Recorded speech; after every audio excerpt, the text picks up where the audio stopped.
Wiccen Page, brand new Series 5 card. 4 cost, 5 power. On reveal, give one of your 1, 2, and 3 cost characters plus 2 power each. Brand new card, opening up the season.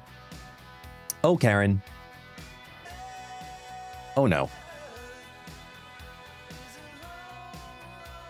I know this is good or garbage, where I have to try to weigh the two sides. The problem is, every single deck I played her in, she felt like a downgrade. Full on. She felt like a downgrade. I felt like I was trying too hard to justify getting 11 power out of her in total. She's a card that wants to be played on turn 4. She's an emergency case clause on turn 6. But I did not feel like she was everything I needed her to be, which was good. Really, that's what I needed. I needed her to be good. Instead of being Wiccen Page, she's this. This Wiccen Page.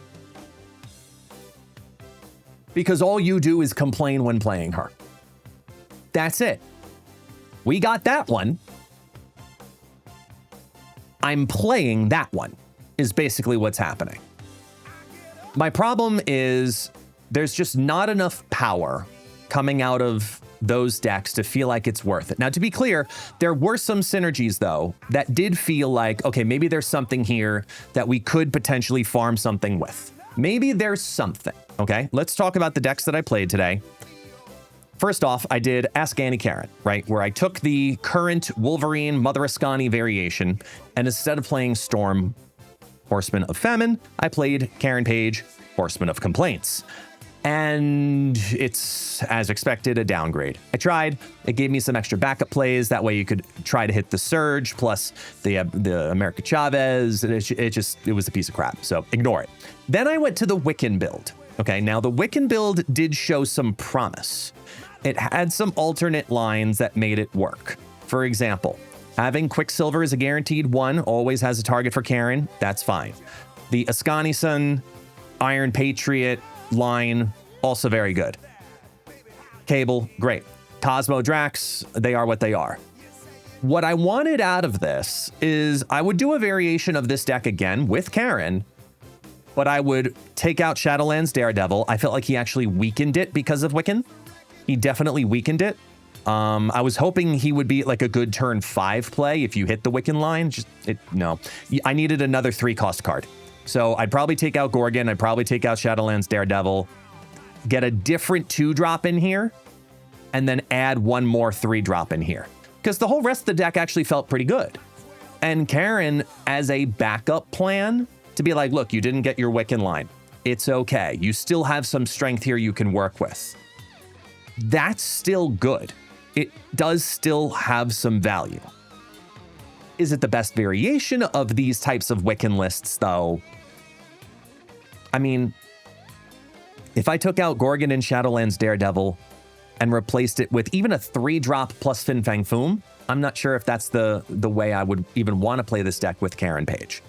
You see what I'm saying? Like, I'm taking a good deck and bending it to the will of Ms. Page, and she's just not strong enough. I'll start with Lady at the Desk, just a Lady at the Desk, and then we'll go back to the auto deck. So this is just a Lady at a Desk, which is titled, if you saw the review from Regis Kilbin, I love that he's like, I can't get excited about her because she's just a lady at a desk. And I was like, that's going to be the name of the deck, hands down. So it's the Nomura deck. And to be fair to Karen, it felt like the deck that had the most potential. It really did. Now, I did get hurt several times by the White Tiger plays on turn 6 with a Stardust, including my last game. But this build did show a lot more promise than most of the other ones. It gave me a couple of other variations of doing some other shenanigans, because there was lots of ways to get the Wolverine going. There's lots of ways to get this extra power going. I would probably sub out Iron Lad for maybe something like a Vivision, But outside of that, maybe a Hulkbuster. It actually was pretty decent and felt like one that I could play if I was pre-infinite. I'm not going to recommend it as a deck that's going to climb you to infinite, even though I did have a 65% win rate over 20 games. I was up cubes, so I'm up 0.5 cubes a game. But yeah, exactly as Zada says here in the live chat, it's incredibly telegraphed. The fact that Wolverine, Horseman of War, and Karen Page gave me some flexibility in the deck to be like, it's not as obvious as you think it is. That's when I was like, okay, there's something here. But that was probably the best shell I've had for it. I had another deck, and then I realized I built it in a way that literally would not function because Magus. And then I was like, let me just hit auto. Let me see what Marvel Snap suggests. And Marvel Snap suggests this build with Shang-Chi Master of the Rings and Clea. And I tried it, and it did feel good. It really did. As a buff deck variation, it felt good. Now, a couple of things within this deck. Number one, I felt like Awesome Andy was the weakest part of the deck. Number two, I would probably swap it out for a Skani-san. Number two, Superior Spider-Man. I get why it's in here. I just don't know if it's needed. I might take out Superior Spider-Man for some other 3-cost card. Maybe another 2-cost card. I'm not sure what that is yet, but very rarely did I feel like I needed to play Karen plus a 3-drop on the final turn of the game. It's just a good overall deck. You know, it's good overall. I do feel like there's something here in this build with Shang-Chi. It's one of the better Shang-Chi Master of the Rings decks I've played. And that's saying something, because we've tried some of these Clea builds before. We've had some cope with them before. And I mean, I was up 10 cubes in 10 games. It was, again, and I know these are all small sample sizes. I'm well aware of that, but there's a reason that I kept it to a 50 game sample size. There's a very obvious reason to me. And it's because this card is incredibly underpowered. To get the card to do what you want it to do, which is to spread power to specific targets, the ones, the twos, and the threes, it just feels like it's either too expensive or on base, it doesn't have enough power. Now, I don't think the solution is to switch her to give those other cards +3. Because we had Wolverine, Horseman of War. And that Wolverine got a mega buff. It went to +4 in each lane